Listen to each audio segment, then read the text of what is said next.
guys. What's up guys, for today's video, may panibagong vlog na naman tayo ngayon. Speaking ng panibagong vlog at hindi ka talaga dito magmamahay, gusto ko lang ito iparating sa lahat ng mga tao. Kung gusto mo talaga matupad ang mga pangarap mo at kailangan mo talaga dito isipag at syaga, kailangan mo talaga dito magtrabaho para matupad nga ang mga pangarap mo. Kaya kung ikaw palagi ka lang naka-standby at saka suri-suri at kain tulog ka lang at wala ka talaga mararating sa buhay mo kung hindi ka talaga dito magtatrabaho. Speaking na trabaho at ito na nga, nagdandahan na nga natupad yung mga pangarap ko.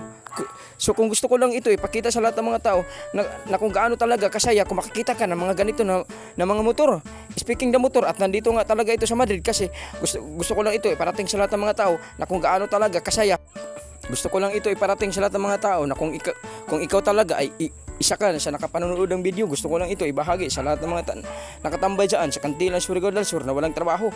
Speaking na walang trabaho, gusto ko lang ito linawin na para mas maganda talaga ang pagtatrabaho ko nga dito at ito nga talaga ang ginagawa ko para malaman niyo lahat na kung ano talaga ang sikreto ko sa pagtatrabaho.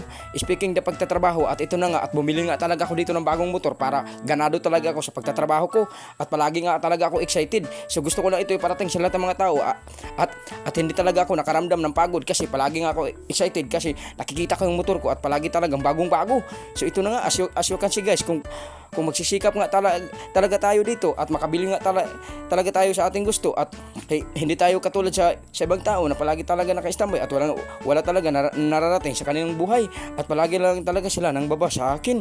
Gusto ko lang ito iparating sa lahat ng mga tao na kung gaano talaga kasarap sa feeling kung ikaw talaga ay makabili ka ng gusto mo at saka may bahay ka na at may mga bagong ng appliances, speaker at saka TV. Speaking the TV at kailangan mo talaga dito magtatrabaho dahil kung isa ka talaga sa inyo at palagi ka talaga dyan naka-standby sa inyo at wala kang trabaho at libutsuro lang yung trabaho mo at wala ka talaga mararating sa buhay mo.